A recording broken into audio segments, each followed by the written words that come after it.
이 시간 우리에게 주신 하나님의 말씀이 여기 있습니다. 누가복음 5장 27절에 39절의 말씀입니다. 신약 97면에 있는 누가복음 5장 27절에 39절 말씀을 봉독하겠습니다. 하나님의 말씀을 경청하시기 바랍니다. 그 후에 예수께서 나가사 레이라 하는 세리가 세간에 앉아 있는 것을 보시고 나를 따르라 하시니 그가 모든 것을 버리고 일어나 따르니라. 레이가 예수를 위하여 자기 집에서 큰 잔치를 하니 세리와 다른 사람이 많이 함께 앉아 있는지라. 바리새인과 그들의 서기관들이 그 제자들을 비방하여 이르되 너희가 어찌하여 세리와 죄인과 함께 먹고 마시느냐. 예수께서 대답하여 이르시되 건강한 자에게는 의사가 쓸데없고 병든 자에게라야 쓸데있나니 내가 의인을 부르러 온 것이 아니요 죄인을 불러 회개시키러 왔노라.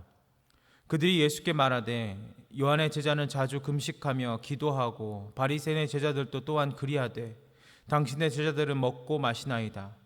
예수께서 그들에게 이르시되 혼인집 손님들이 신랑과 함께 있을 때 너희가 그 손님으로 금식하게 할 수 있느냐. 그러나 그날에 이르러 그들이 신랑을 빼앗기리니 그날에는 금식할 것이니라. 또 비유하여 이르시되 새 옷에서 한 조각을 찢어 낡은 옷에 붙인 자가 없나니 만일 그렇게 하면 새 옷을 찢을 뿐이요 또 새 옷에서 찢은 조각이 낡은 것에 어울리지 아니하리라. 새 포도주를 낡은 가죽 부대에 넣는 자가 없나니 만일 그렇게 하면 새 포도주가 부대를 터뜨려 포도주가 쏟아지고 부대도 못 쓰게 되리라. 새 포도주는 새 부대에 넣어야 할 것이니라. 묵은 포도주를 마시고 새 것을 원하는 자가 없나니 이는 묵은 것이 좋다 함이니라. 아멘. 주님 안에 있으면 우리는 언제나 가능성이 있습니다. 부족한 우리를 부르셔서 놀라운 일을 우리 가운데 주의 은혜를 경험하게 하시기 때문입니다. 그런 은혜가 우리 가운데도 있기를 간절히 소망합니다. 오늘 말씀에 보면 바리새인과 서기관들이 잔치자리에 참여하지 않았는데 마치 옆에서 지켜본 것과 같은 이야기를 하고 있습니다. 그것을 지켜보면서 비판을 합니다. 너희가 어찌하여 세리와 죄인들과 함께 먹고 마시느냐. 그들이 보기에는 도저히 이해가 되지 않았던 것이죠. 예수님은 그 당시 영적인 지도자였는데 그렇다면 이들이 죄인이라는 것을 알았을 텐데 죄인들하고 구분되어야 할 텐데 죄인들과 함께 먹고 마시고 있는 것을 지금 보았습니다. 들었습니다. 바리새인들이 이해할 수 없었던 모습이었어요. 이 바리새인과 서기관들의 대답에 예수님의 답이 이것입니다. 31절과 32절 말씀이죠. 예수님의 답은 이랬어요. 건강한 자에게는 의사가 쓸데없고 병든 자에게만 쓸데있다. 나는 의인을 부르러 온 것이 아니라 죄인을 부르러 왔다라고 이야기하는 것이죠. 여기서 우리가 발견할 수 있는 것이 있습니다. 그것은 관점의 차이예요. 바리새인들의 관점과 바로 예수님의 관점의 차이가 우리는 쉽게 그리고 명확하게 드러나는 것을 볼 수 있습니다. 바리새인은 우리는 어떤 관점이라고 이야기합니까? 바로 세상을 향한 관점이에요. 부정하고 더러운 것, 거기서 분리되어야 한다. 한 단어로 표현하면 격리라는 겁니다. 격리. 우리가 그리스도인으로 이 땅을 살아갈 때 우리가 해야 할 것은 격리가 아닙니다. 더러운 것, 이것은 만져서도 보아서도 안 된다. 이것을 격리라고 하죠. 근데 우리가 이것을 행하면서 살아가고 있지는 않으십니까? 오늘 말씀을 통해서 오늘 우리 가운데 예수님이 새로운 모습을 발견케 하시는데 그것은 예수님의 관점이에요. 바로 치유와 회복과 변화라는 관점입니다. 여러 가지를 포함하고 있죠. 두 가지 관점에서 우리가 따라야 할 것이 그렇다면 무엇이겠습니까? 당연히 예수 그리스도의 관점이겠죠. 우리가 세상을 살아갈 때 세상과 격리되어서 살아갈 수가 없습니다. 구별되어서 살아가지만 절대로 격리되어서 살아갈 수가 없는 거예요. 우리는 세상 속에 보냄받은 사람들입니다. 세상 속에서 또한 살아가는 사람들입니다. 무엇을 하라고 하냐면 세상을 치유하고 회복하고 변화시키라고 예수님께서 이 땅 가운데 우리를 주님께서 보내시는 줄 믿습니다. 우리가 살아가는 모든 곳마다 우리가 살아가는 모든 인생마다 그런 모습들이 나타나게 되기를 간절히 소망합니다. 여기서 우리가 그렇다면 발견해야 하는 것이 있어요. 무엇이냐면 무엇이 그렇다면 강력한 것인가? 무엇이 강력한 모습인가? 다른 말로 하면 강력한 거룩이 무엇인가라고 저는 표현해 보고 싶어요. 바리새인들도 거룩을 이야기하고 예수님도 거룩을 이야기했습니다. 그렇다면 무엇이 더 거룩한 것일까요? 바리새인들이 말하는 그 경리라는 관점에서 부정한 것들과 정말 더러운 것들과 분리되어서 완전히 살아가는 것, 완전히 떨어져 살아가는 것, 그것이 진짜 거룩일까요? 예수님은 이보다 더 강력한 거룩을 보여주고 계십니다. 예수님의 거룩은 격리되는 것이 아니라 전염시키는 거였어요. 영향력의 거룩입니다. 부정한 것과 터치하면 더러워지는 것이 아니라, 그 만지는 나도 더러워지는 것이 아니라 부정한 것이 거룩해지는 것을 볼 수 있습니다. 혈루증 걸린 여인이 예수님과 터치를 합니다. 일반적인 상황이라면 어떻습니까? 혈루증 걸린 여인이 예수님에게 병을 옮기는 상황이잖아요. 그래서 그 혈루증 걸린 여인과 접촉하지 않으려고 하고 사람들이 다 부정하다 여기는 거잖아요. 그런데 예수님과 만났던 그 혈루증 걸린 여인이 만났을 때 어떻게 됩니까? 그 여인이 거룩해지는 거예요. 바로 지금 이것을 이야기하고 있거든요. 강력한 거룩입니다. 우리 인생이 가지고 있는 이 거룩이 바로 이러한 모습이라는 사실을 우리는 확신하게 되기를 소망합니다. 우리가 있는 모든 곳에서 우리를 통해서 그곳이 되기를 간절히 소망합니다. 예수님께서 해주신 이 말씀 속에서 우리가 발견하는 것이 있습니다. 그것은 무엇이냐? 바로 누가 죄인인가라는 거예요. 누가 죄인인가? 바리새인과 서기관들은 누가 죄인이라고 이야기합니까? 세리가 죄인이라고 이야기합니다. 그 당시 통용되었던, 이 사람들은 죄인이라고 여겨졌던 그 세리가 당연히 죄인이다라고 생각하는 거예요. 그런데 예수님이 말씀하세요. 뭐라고 이야기합니까? 나는 죄인을 부르러 왔다. 예수님의 답이 나는 죄인을 부르러 왔다라고 이야기하는 거죠. 로마서 3장 10절 말씀에 보면 기록된 바 의인은 없나니 하나도 없으며 의인은 없다라고 이야기해요. 이것이 성경의 기록입니다. 그러므로 바리새인의 생각들, 이 서기관들의 생각은 착각이라는 거예요. 자기는 의인이고 저기 앞에 있는 세리들은 죄인이다. 착각입니다. 하나님이 보시는 시각에서, 하나님의 관점에서는 모두 다 죄인이에요. 차이는 어디에 있습니까? 세리의 죄는 사람들에게 들킨 죄이고 바리새인의 죄는 들키지 않는 죄예요. 우리를 한번 돌아보십시오. 사람들이 보지 않는 나만의 내면의 모습, 우리는 얼만큼의 죄인입니까? 하나님의 기준은 나의 기준이 되길 원합니다. 그 기준 앞에서 나는 죄인이 아니라고 말할 사람은 단 한 사람도 없을 것입니다. 주님께서 여기서 우리를 부르신 것을 다시 한번 발견합니다. 나는 의사로 이 땅에 왔다. 의사로 왔을 때 병든 자에게만 소용이 있다. 이 말의 뜻은 이 땅에는 병든 자도 있고 병든지 않는 자도 있다라는 것이 아니라 모든 사람은 영적인 관점에서 병들어 있고 다 예수가 그리스도의 그 은혜가 필요하다라는 사실을 지금 말하고 있습니다. 예수님의 말씀은 이 땅에 모든 사람에게 죄인이기 때문에 이 땅의 모든 사람을 구원하기 위해서 오셨다라고 하는 사실을 지금 나타내고 있는 것입니다. 세리만 해당하는 것이 아닙니다. 바리새인들도 구원받아야 하고 서기관들도 구원받아야 하고 지금 그 주변에 있는 모든 사람들 역시도 구원받아 마땅한 사람들이란 사실입니다. 왜요? 우리 모두 다 죄인이기 때문에 그렇습니다. 문제는 뭐냐면 세리들과 죄인들은 자신들이 죄인인 줄 알아서 예수님을 만나고 예수님 앞에서 무릎 꿇지만 바리새인과 서기관들은 어떻습니까?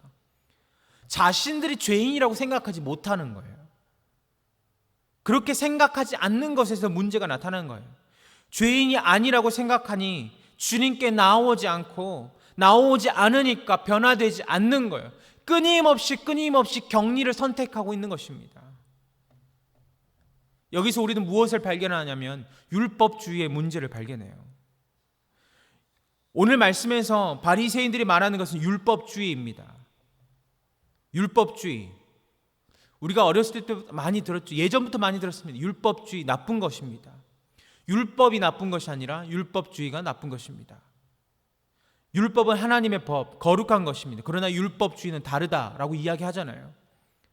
율법주의는 내 힘과 내 노력으로 이 율법을 지킬 수 있다라는 인간적인 생각을 이야기합니다. 내 힘과 내 능력으로 내가 잘할 수 있다는 거예요. 내가 잘 해결할 수 있다는 거예요. 이것이 바리새인들의 관점입니다. 내가 외우고 있는 그 율법, 내가 가지고 있는 그 말씀, 그것만으로도 괜찮다. 율법주의는 자기의 힘으로 할 수 있다는 생각 때문에 예수님 앞에 나올 엄두? 아니요, 생각조차 하지 않습니다. 주님 앞에 나오지 않으니까 해결되지 않는 거예요. 예수님 바리새인을 부르십니다. 뭐라고요? 율법주의로 살아가지 말고 은혜로 살아가라. 사랑하는 성도 여러분, 우리 또한 은혜로 살아가는 인생 되기를 간절히 소망합니다. 은혜는 무엇입니까? 율법주의와는 반대되는 개념이겠죠. 내 힘과 내 능력으로는 안 된다는 거예요. 그래서 우리는 누구를 찾습니까? 주님을 찾는 것 아니겠습니까? 내 힘으로 살아갈 수 없다고 고백하고 하나님만을 의지하는 것이 바로 은혜를 구하는 삶입니다. 예수님을 의지하는 거예요. 그렇게 되는 순간 내 힘이 아니라 하나님의 능력으로 살아갈 수 있다라고 하는 것이죠.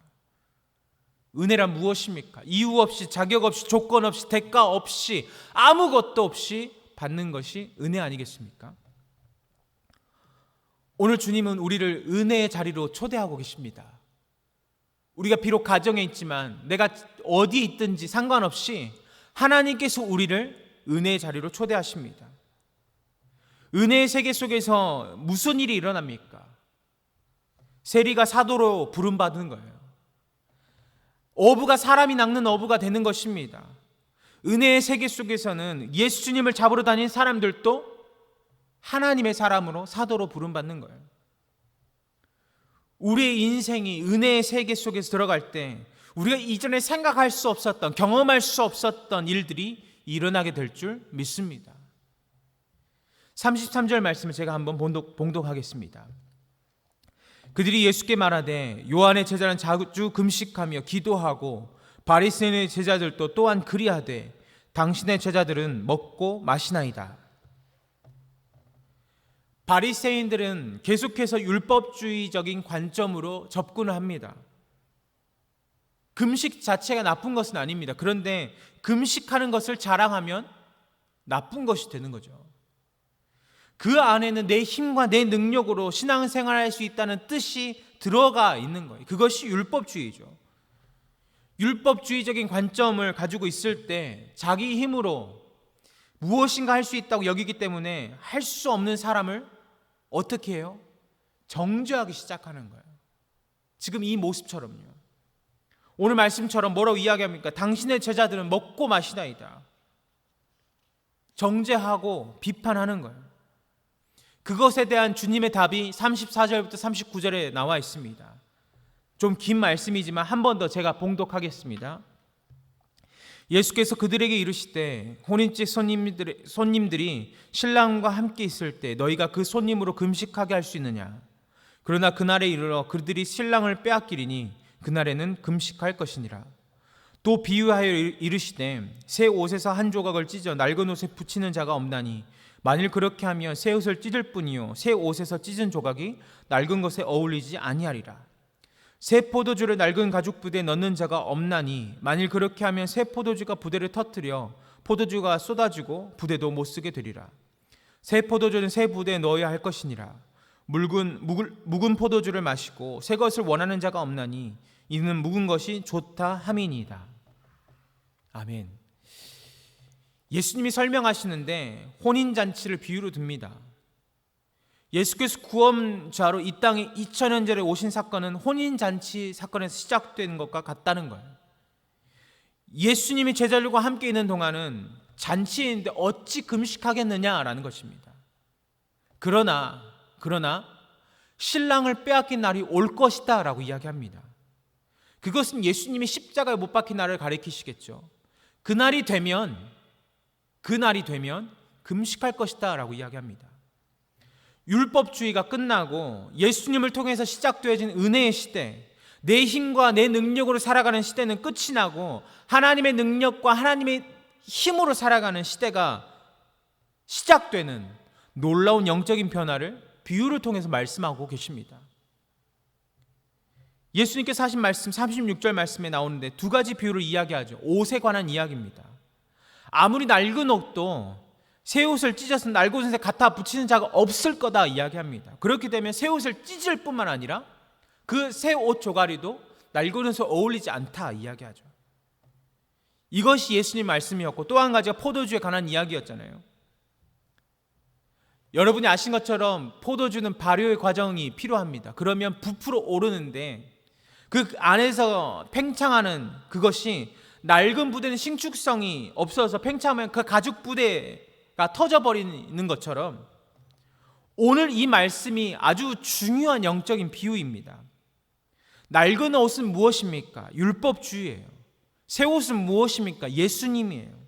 예수님으로부터 시작한 은혜입니다. 포도주를 보면 낡은 가죽 부대는 무엇이겠습니까? 율법주의겠죠. 새로운 가죽 부대는 무엇입니까? 새로운 시대를 맞이하는 나 자신을 이야기합니다. 새 포도주는 예수님으로부터 부어지는 새로운 은혜입니다. 결론은 무엇입니까? 새 옷은 낡은 옷에 붙이지 않으려면 낡은 옷을 버리고 새 옷을 입는 거예요. 낡은 가죽 부대에 새 포도주를 넣지 않는다는 말은 무엇입니까? 새로운 가죽 부대가 되라는 이야기예요. 새로운 가죽 부대가 되면 새로운 포도주가 부어질 것이다 라는 사실입니다. 두 가지의 부르심입니다. 새 옷을 입고 새로운 가죽 부대가 되라는 것입니다. 다시 말씀드리면 율법주의에서 벗어나서 은혜의 시대로 들어가라. 내 힘과 내 능력을 의지하지 말고 하나님의 은혜로 살아가라 라고 이야기하는 겁니다. 어떻게 하면 그렇게 할 수 있습니까? 누가복음 15장 22절 말씀에 보면 돌아온 탕자 이야기가 나옵니다. 누더기 옷을 입고 들어오죠. 그러나 아버지가 아들을 보면서 뭐라고 하지 않습니다. 탕진하며 돌아온 아들을 바라보면서 꾸짖음하고 돌아오는 것이 아니라 품고 안아주는 것처럼 어떻게 입혀주시냐면 아들처럼 아버지께로 돌아가기만 하면 되는 거예요. 그러면 우리에게 부어지는 새로운 은혜가 있을 것입니다. 사랑하는 성도 여러분, 예배의 시간이 아버지께로 돌아가는 거룩한 시간이 되기를 간절히 소망합니다. 돌아가기만 하면, 우리가 주님께 나아가기만 하면, 주님께 있기만 하면 새 옷을 입게 되고 새로운 포도주가 부어지게 될 것입니다.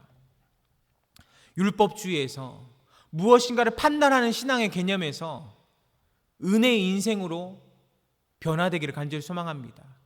특별히 요즘 이 시대에 가장 우리 가운데 필요한 말씀이라고 생각되어져요.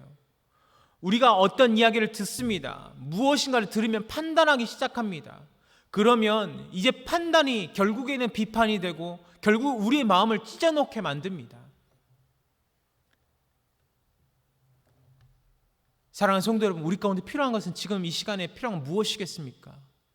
신앙적인 판단도 아니고 신앙적인 개념도 아니고 바로 주님께로 돌아가 은혜를 맛보는 그 주의 자녀의 은혜의 맛입니다. 은혜로 살아가는 삶을 살아가는 저와 우리 모든 성도님이 되시기를 간절히 소망합니다. 주님이 레이를 쓰일 수 있도록 그를 품으셨던 이유가 무엇이겠습니까? 의인이기 때문이 아니라 죄인이기 때문입니다. 그가 죄자가 될 수 있었던 이유는 그가 완전하기 때문이 아니라 하나님을 의지할 수 있기 때문인 줄 믿습니다. 사랑하는 성도 여러분, 지금 나의 힘을 얼만큼 의지하고 계십니까? 하나님의 힘을 얼만큼은 의지하고 계십니까? 우리가 손으로 꼽아볼 정도로 하나님의 힘이 작으신가요? 아니, 거기서부터 우리가 시작해 보길 원합니다. 이제 2.5단계도 끝나고 2단계가 시작되었고 이제 언제 우리가 대면 예배를 시작하게 될지 우리는 알 수 없습니다. 사랑하는 성도 여러분, 교회의 인식이 바닥에 떨어졌다 할지라도 우리 가운데 주어져 있는 것이 있습니다. 그것은 은혜입니다. 주변에서 우리를 아무리 괴롭히고 우리의 신앙을 건든다 할지라도 우리 가운데 주어지는 것이 있습니다. 그것이 바로 은혜입니다. 세상의 사람들은 아무리 판단하고 주변에서 나를 아무리 평가하더라도 우리 가운데 하나님께서 주어지는 것이 있습니다. 그것은 새롭게 변화될 주의 은혜입니다. 오늘 주님은 우리를 그런 인생들을 초대하고 계십니다. 잔치자리로, 하나님의 은혜를 맛볼 수 있는 그 자리로 우리를 초대하고 계십니다. 사랑하는 성도 여러분, 내 힘과 내 능력 의지하지 마시고, 우리가 지금까지 경험해 보셨잖아요. 내 힘으로는 한계가 있잖아요. 우리가 오직 주를 의지함으로 그 은혜를 맛보며 살아갈 수 있는 저와 우리 모든 성도님이 되시기를 간절히 소망합니다. 함께 기도하겠습니다. 거룩하신 아버지 하나님, 우리를 초대하여 주시면 감사합니다. 주의 은혜의 자리에서 맛보는 그 잔치의 맛이 하나님 매일 새로워지길 원하고, 매일 감동이 되길 원하고, 매일 기쁨이 되길 원합니다. 하나님이 여전히 우리 가운데 부족함을 발견하지만 그 부족함을 주님께서 칭찬해 주시고 아름답게 사용해 주시면 감사합니다. 주의 은혜로 살아가는 인생이오니 하나님 떨어질 때마다 공급하여 주시옵시고, 하나님 우리가 갓길로 세워나갈 때마다 하나님께서 우리를 인도하여 주셔서 결국에는 주의 은혜 없이는 살아갈 수 없는 인생임을 깨닫게 하여 주시옵소서. 수많은 세상의 방법들이 나오지만 우리는 그 안에서 주의 길을 선택하게 하여 주옵시고, 주의 길을 선택할 때 조금에도 부족함이 없도록 하나님께서 늘 확신하게 하여 주시옵시고 깨닫게 하여 주시옵소서. 하나님, 이제 명절이 곧 다가옵니다.